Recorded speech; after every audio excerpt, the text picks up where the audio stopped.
What it do, baby? It's your girl Robin, and today we are talking about my 2-year sobriety journey. All right, so this is a very hard topic to talk about for a lot of people, myself included, even though I am an advocate. And I do want to preface this video by saying I may cry, I may get emotional, I may not. I'm not really sure how I'm gonna react to this, but this is all my own personal experience.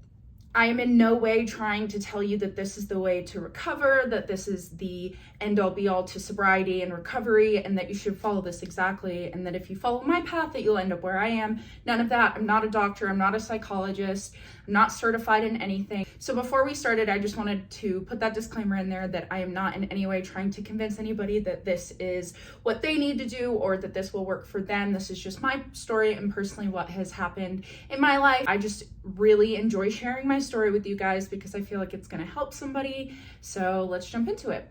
It's currently a couple days post my 2-year sobriety, but we're actually celebrating tonight, my best friend and I. For my sobriety, I actually really enjoy getting a cake and celebrating and just eating cake and hanging out. And so we're gonna do that tonight. She actually picked up a cake for me. And so I'm really excited about that. We're gonna hang out for a little bit. I had a whole bunch of people text me on my 2-year of sobriety, so that was really empowering.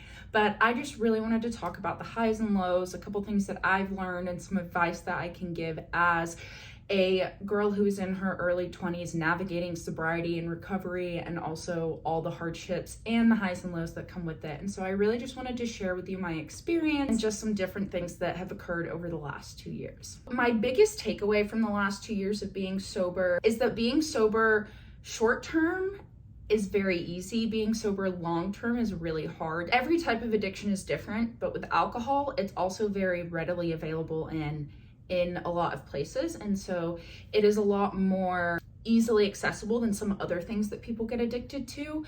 So I do struggle sometimes when I get urges and cravings. I still see like advertisements on the TV, or when we go out to dinner and they put a drink menu down and I just like have to push it off to the side. Things like that I feel like are still a little triggering for me, but also it is helping build me as a person. I think that every person in recovery and that struggles with active addiction and is in active recovery has different triggers and things that are constantly brought up that remind them of certain things or remind them of a certain time in their life. But with alcohol, it's a really hard escape to get away from. And so if you're struggling with that, just know I'm right there alongside of you. It's something that we're all navigating together. Something that I find really helps me is that I will splurge on a mocktail or getting a Red Bull or something if we're out, and I feel like I need to do that so that I kind of feel like I'm getting a specialty drink too. So that's something that I do to help myself. But being sober long term means that you have to fully commit, and it means you have to fully commit to yourself, not just to everybody else. Sobriety really isn't hard when you're around other people. It's hard when you're alone. And people in active addiction and in active recovery both understand this. A lot of people turn to addiction in their time of need, in depression, when they need something to lean on. And so when you're actively leaning on that, when you're alone, it's really hard to curb those cravings and not go back to it, especially if you could get away with doing it and no one would ever know. And so I just feel like that is something this last year I've really taken to heart, is that sobriety for the short term, honestly, is super easy, but it's long term what is really going to be the kicker. And so I think celebrating milestones and making sure that people are aware of your journey and your story is just such a big part of sobriety and recovery. So my biggest accomplishment this year actually was going into a liquor store for the first time. I know a lot of you are probably cringing at the idea of this, and some of you have been told that this is not the way to do things and to never expose yourself to those things again.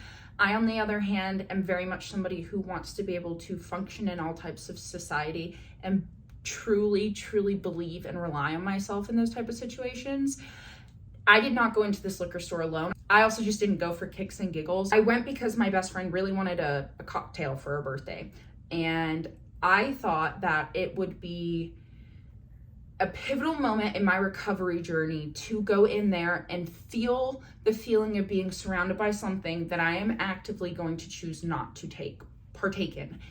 It is one thing when you're in the store itself. The biggest thing for me was coming home and still not getting the craving of wanting to like go to the fridge and have any liquor. I think for me that was also a pivotal moment in knowing that my mind and my body were a lot stronger than I thought. I kind of thought I was gonna come home and struggle a little bit with that, and I did voice that to people in my life so that they were aware, but also I didn't get the craving like I thought I would.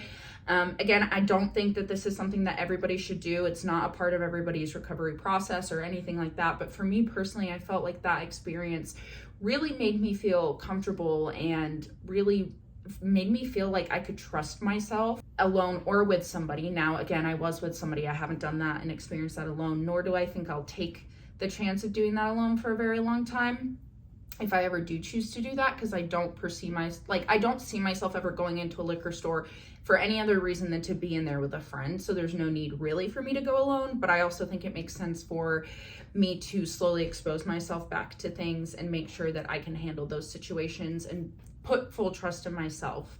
So that was a huge win for me. Again, not for everybody, not something that everybody in their recovery process, in their sobriety journey will want or need in order to get better. But for me, it really helped just solidify that I could rely on myself and I could trust myself. My lowest moment over the last year, but even just these last 2 years, really has been, and I hate to put this out there because I almost feel like I'm going to get some kickback from it, especially from the older generation who believe that you truly and ungodly need to work a 9 to 5 to be a successful human being in life. I struggled a lot with my job, and there were a lot of factors that went into this. I think I took on a job that wasn't solidified from their side of things, and so they didn't truly understand what they wanted me to do. I don't think they understand what I brought to the table or truly understood what I was expecting out of the job. And then also I didn't have a boss for a while, and prior to that my boss kind of checked out, and so I really didn't have a boss for a lot of the time, like a direct supervisor for a lot of the time that I was working there. And the person that I was reporting to just truly, we didn't connect. And I also felt like a lot of people in this workspace were not respectful of my journey with sobriety and recovery. I understand that there's a time and a place, and the world cannot stop for you. It cannot. It has to keep going. I am 23, just turned 24. So I am 24, but I was 23, 22 when I started that job. Freshly sober, all of them new, and I just felt like I had no type of support, encouragement. There were never any steps taken to make sure that I was okay with things like handling liquor, being thrown into situations where I was asked to go pick liquor up. I was asked to transport it. I was asked to, and there again, I don't think you can fully avoid it in your life, especially in the workplace and just as an adult in general. People are going to drink. People are going to do things that you are not going to personally do. That goes for everything, right? Not just sobriety. There are tons of things that people do that I won't ever do. But I think for me, what I struggled with most is I have a platform where I talk about mental health and I talk about sobriety. I struggle really hard with my mental health, and I struggle with my recovery and my sobriety, and not a single person in that building was willing to check on me. Now don't get me wrong. Okay. Not everybody. There were people at my workplace who cared about me, but people who were above me and supposed to help me and guide me and direct me, they were just not the right people for me. And I think that's okay. I think that's also something about recovery and sobriety that we all have to learn. And I think that also goes into kind of my goal setting for this coming year. I kind of switched gears up. I decided, maybe I need a different degree to truly do the things I want to do with my life. So I went back to school. So I don't necessarily think it was like solely the people that were there. I think, I was maybe not in the right actual job for what I wanted to do and all that kind of stuff. But my work depression was quite literally some of the hardest and most low times during my 2 years of sobriety that I've had. And I think feeling proud of not turning to alcohol in those situations, now looking back, like I am so proud of myself. But in those moments, I didn't know if I was going to get through. And I think every single person in recovery goes through that. it's not until you're in those moments that you truly understand how agonizing and painful and truly hard it is, mentally, physically, emotionally, relationship wise. You just really start to feel the darkness consume you and feel like the only way to get out of the rut is to turn to the one thing that you always have. I'm so proud of myself for not doing that, but I also recognize that it could have happened really fast. That to say, I did end up switching gears a little bit just because I felt like for me personally, staying in that environment was not healthy. There are a lot of times when you can talk things through and make the shift and things can happen. For me personally, again, I didn't feel like that shift was going to happen the way it needed to. So I left my job. I took a part-time job. I'm going to school full-time. I'm enjoying the hell out of it. I'm just enjoying it so much. And so now looking back, I know truly and confidently that that was the right decision for me. Am I sad I'm not there? Yeah, and there are things I miss about it for sure, but I also know that ultimately I made the right decision for myself and chose myself over choosing to stick through a situation that could potentially ruin my sobriety.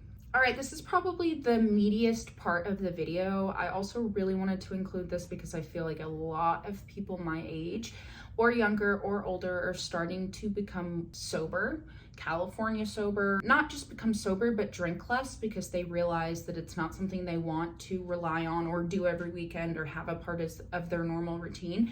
If we're honestly speaking here, drinking is so expensive, especially when you go out.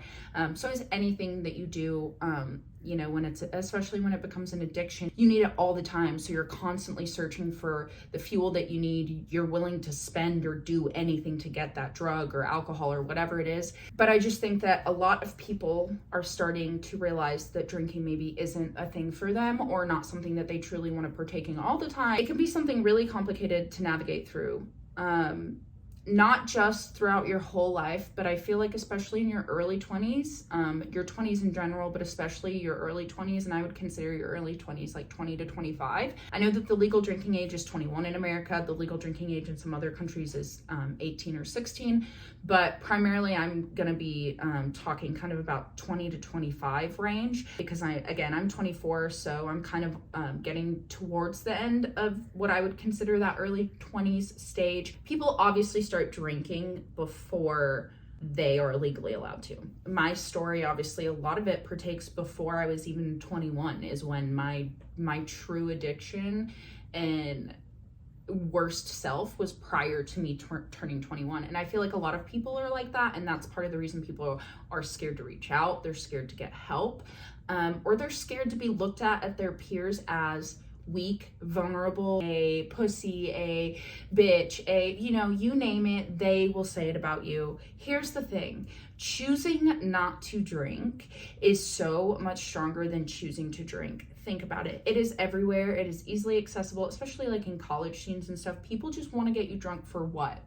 For what? Well, truly, what is the purpose? And I do think that for some people, you can have one drink and have a good time. I was not one of those people. I talk about that in my first video. If you haven't seen that video, I highly suggest that you check it out. I'll have it linked somewhere on the screen here. It will also be linked down below, just so you can understand a little more about my backstory and truly about my issues with alcohol. But I am not somebody who can have one drink and be done. If you can do that, that's fine, well and dandy and good for you, but I cannot be that person.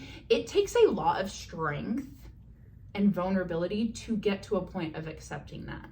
And so anybody who's like, oh, you're sober, you're in recovery, you're a pussy, you're weak, go F yourself, quite honestly, because do you know how much balls and guts it takes to truly admit to yourself that you are not one of those people, especially when you're somebody who uses it as a crutch? You have to truly detach from whatever it is, whether it's drugs, alcohol. I mean, there's a multitude of things you can be addicted to, but you have to physically, mentally distance yourself from it in order to understand truly the impact it has on you. I still feel like to this day, and never will I truly understand the impact that it had on me, because I would black out and I would not remember things. But I feel like today I know more about my story than I ever have, because I am able to think back on those moments, and my sober self is able to look back and go, that's not what I want out of life. I think it's really hard to navigate friendships, especially, again, in your early 20s. So many events, concerts, hangout sessions, barbecues, everything, I feel like has this innate sense of people feeling a need to drink. You do not need to drink to have a good time. I think the right friends will come along and find you in recovery. And this may be a controversial thing, but I don't think that your friends have to be sober to support you. I don't, because my friends are not sober, nor do I expect my friends to become sober, because my friends can handle one drink and be fine. And was I envious of that before I stopped drinking, the first 6 months of drinking, a year of drinking? Hell, even a week ago, right? Like, there are times when I feel envy because I'm like, I just wish I could have one drink and be done, but I can't. And it's okay to have those feelings. You just really have to take ownership of them and understand it's okay to feel that, and it's okay to mourn in that for a second, but also understand that by choosing not to drink, you are ultimately impacting your life in such a more positive way than you could ever be doing. There's nothing that could come out of that drink that would bring positive things. And there are so many things that are positively attached with not drinking that drink. So for me, I think navigating through friendships has been hard because a lot of people hear that I'm sober or in recovery and they're like, oh, I don't want to be friends with you. Like, I can't drink around her. And there is this stigma around that. And some people, they need to be in those type of environments. But for myself, I am in a career choice where people are going to drink. I'm in a career choice where that's some of the events that are hosted just happen to be around alcohol. I have to be okay and trust in myself and knowing that I can go and be in those situations and truly rely on myself. So again, like I said, I don't think that everybody needs to throw themselves into those type of situations. But if you're expecting to have friendships with people who are drinking, you have to understand that even if they want you to drink at any point, you have to be strong enough in yourself to say no.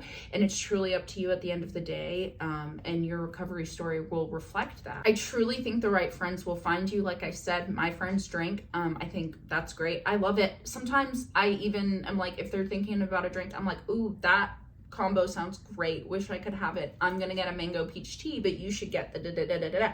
And I just put my 2 cents in to feel part of the conversation, and that is a-okay too. My friends know I'm not gonna drink. My friends know that I'm just saying it to be part of the conversation, to feel included.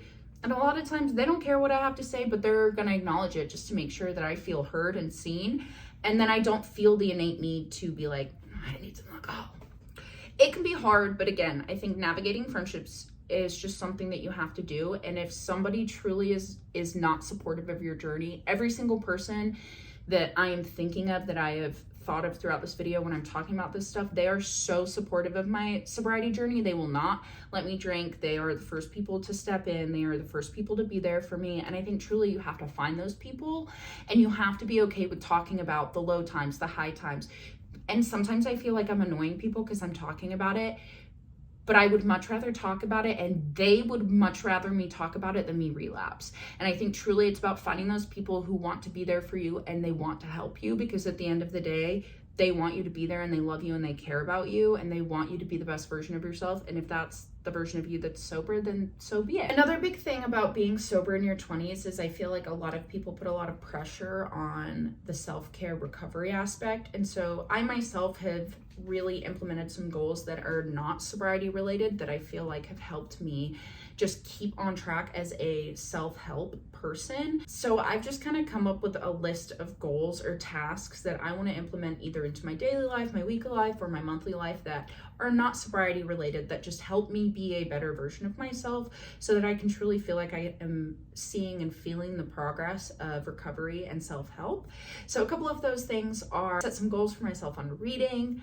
I try to journal once a day, if not every other day. I've been doing that a lot more. My to-do list tasks and planning out my agenda and my days and my weeks, I've been so much better about that. And I feel like all of these things have an impact on each other. And so if I'm organizing my life, if I'm eating healthier, which that's one of my big goals, I've not been as good about not eating out and stuff. I've still been doing that.